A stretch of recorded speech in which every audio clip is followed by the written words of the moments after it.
It is Labor Day, but it seems scammers never take the day off. A recent Better Business Bureau study ranked the online purchases as top scams, followed by employment and cryptocurrency as well. You know what? For the next 30 minutes, we're going to be talking about that and much more. Lechelle Yates with the Better Business Bureau diving into those scams and all the scams that you might not have even heard of as of yet.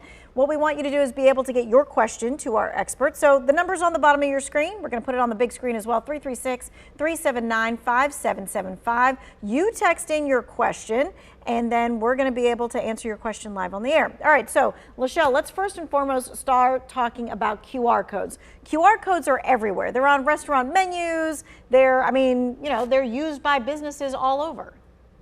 Yes, they are. And even if you don't think that you have seen them, you have. They're the black and white square boxes. You use your camera phone app to scan them, and then it typically takes you to a website. And like you said, they're on restaurant menus. They have them in hotels so that you can see the list of channels for the hotel website, TVs.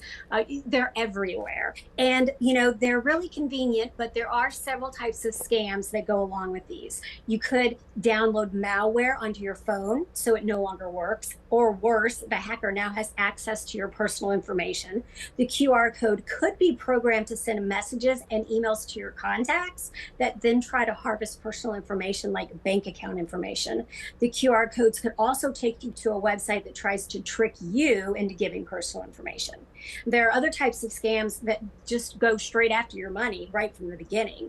There are reports of fake QR codes put on parking meters. So if you fall for it, you get a ticket, or worse, your car gets towed.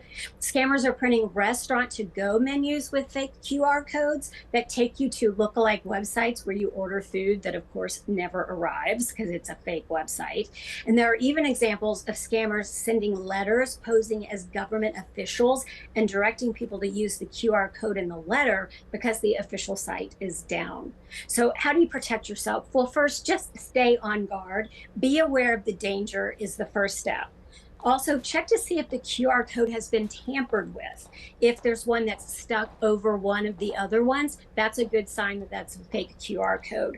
Also, you can get a QR code scanner app, and that will detect if it's a fake QR code. So you might just start from there from the beginning. I have one of them, and that's what I use. Okay, and is it a free app that you have?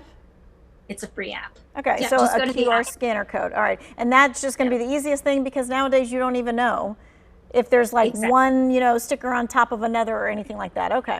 Exactly. BBB also warning folks about common vacation rental scams. Now, the folks watching at home today, maybe they didn't go anywhere this weekend, but they're going to be going, in the next couple of weekends. They want to be there when all the crowds are not there. So how are these common vacation rental scams working? So BBB Scam Tracker is getting reports of these vacation rentals, and it's really clever. And the problem is it's going to leave you without money and without some place to stay. So here's how it works. You search for a vacation on a vacation rental site like VRBO or Airbnb, or maybe you found a vacation rental on a Facebook group. You find the perfect rental listing, the photos are beautiful, and of course the price is just right. You message the owner. They offer you a deal if you book directly with them, not through the rental platform, and they want you to pay by Venmo or Cash App. And once you send your initial deposit, though, you never hear from them again. They have disappeared. The vacation rental might be real, but the person who took your money didn't own it. So here's how to protect yourself. Always pay through the platform's website. They have policies in place in case there's an issue. If the property owner insists on booking outside of the app, outside of that platform, think twice. Also, pay with a credit card. It's easier to dispute fraudulent charges like this, and you have a better chance of getting your money back if something goes wrong. All right, and I know that we kind of talk about this almost every time that you're on, but I feel like it needs to be repeated. Some people will say, well, I'm using my debit card as a credit card. That is not the same thing. It is not the same thing. There are federally mandated processes in place for disputing charges with a credit card. There are not those same protections in place for a debit card, even if you use it as a credit card. The bank is the one in charge of how the dispute is handled, and there's not those same processes in place. It's up to the bank how and if they're going to allow you to dispute a charge. Plus, with your debit card, it's your money that's tied up in the dispute. So if you were planning on using that money for the vacation, now you're out that money while they figure out what they're going to do.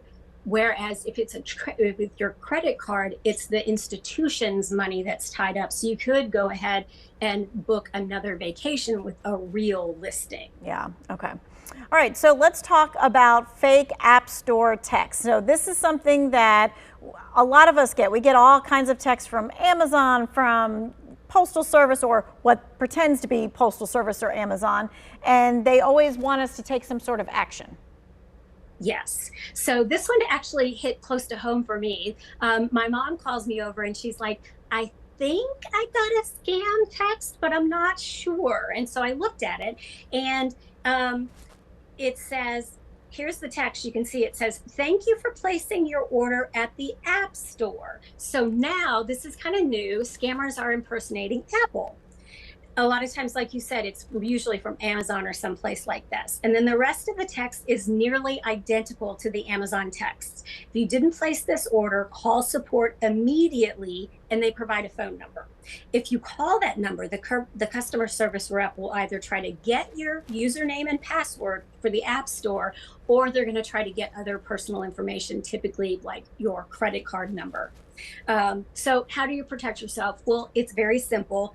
Go to your App Store account, click on purchased, and see if the referenced purchase is there. Mm-hmm. Always always go to your account, right? No matter what it is, whether it's your bank account, credit card account, Amazon account, don't use the link or the number they give you. Go to your actual account online.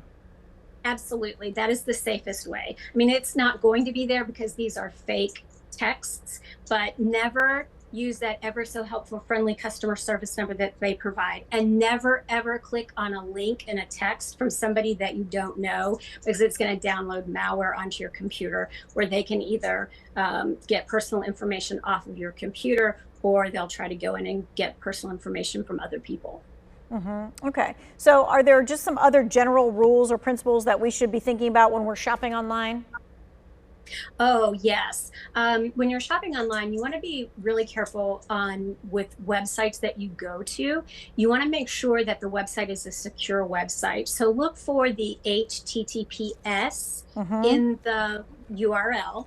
That'll make sure that you're using a safe and secure website.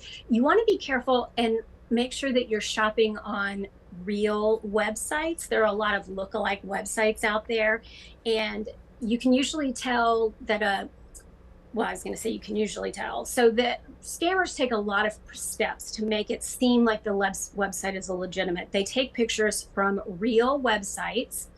They'll take descriptions right off of a real website, but they trip themselves up by sometimes having bad grammar down at the bottom.